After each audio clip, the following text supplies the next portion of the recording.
my parents they split up when we were 5 or 6, so we were being raised by 25-year-old single parents, basically, which is terrifying, considering that we're 28, and I can't even imagine taking care of a cat at this point. But my dad, he worked for a home building company, and so part of the deal was, you could build a house, and you get costs, and you get favors from trades and stuff, so he lived in a really big house in a really nice neighborhood, but only for like 6 months, and we weren't allowed to do anything in the house, like no shoes, no running, no anything. You can't fuck anything up because they're going to sell it immediately, and you make money then. And so we didn't have any blinds a lot of times in the houses and stuff, and the new neighborhoods, you may remember this, like they didn't have any fences between the houses, so you would look, your backyard was their backyard, and your back of your houses leaned up against each other, basically, and like on Saturday nights when we go to my dad's, he didn't have a lot of money, so we would just turn all the lights off and then take a pair of binoculars and pass it around between the three of us.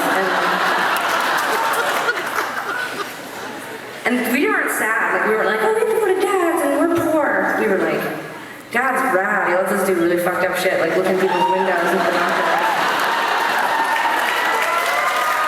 We were really old before we put it together, and we were like, I don't know.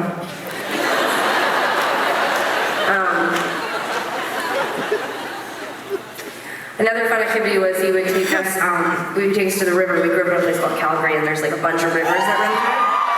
Yeah. You just like Calgary a lot? You're not from there, right? Just like it, yeah. Minneapolis, we're basically in Canada right now, so, but, anyway, we used to go, my dad would take us on the weekends, and we would go down to the river when they would freeze over, and my dad would make us. They didn't usually ever freeze completely over, or at least one of the rivers did and the other one didn't, so he would take us to the one that didn't freeze completely over, and the game would be to get as close to the edge of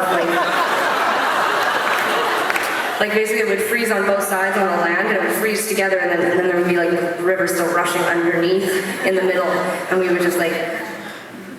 Remember also, that was basically the game, and I found it terrifying, and then he would take us places, and we reached river, which was like disgusting. But we also, the fun thing about my dad and his brother, because they took us on the weekend, and we're lucky we're alive, and but they used to, if you cried, this is how Tegan and I don't know, this could be enlightening for the people that work with us. I don't know if I've ever told you this before.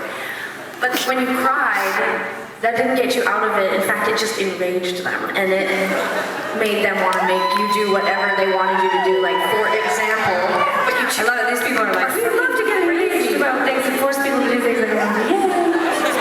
That's terrifying. I love it when you say something really controversial on stage and people are like, that's what I do.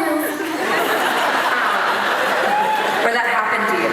Yeah. Okay, but so here's the thing. So my dad and my dad's brother would take us skiing, for example, or anything, ice skating, and ice skating particularly was terrifying because, like Tegan said, a lot of times the river or the lake wouldn't thaw completely, and we would be skating and there would be these tremendous popping, like the ice popping, and it would sound like thunder, and you would skate as if the craft was following you. Like, we were like basically speed skaters because you would hear these horrible poppings, and my dad would be like, we'd be like, maybe we should stop, and they'd be like, you're goddamn not gonna stop, you're gonna go around the whole goddamn lake.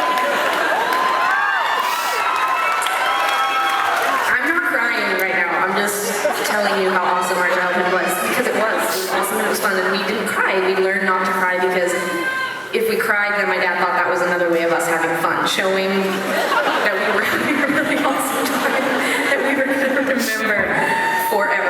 Anyways, I don't know why Tegan started talking about this, but now I just want to call my dad. I can tell you. Okay. My dad doesn't care that we tell these stories because he still thinks that these are good life character building experiences. Like, he does not apologize. He just laughs and goes, why? You want to go skating? I have skates in the back of the car. You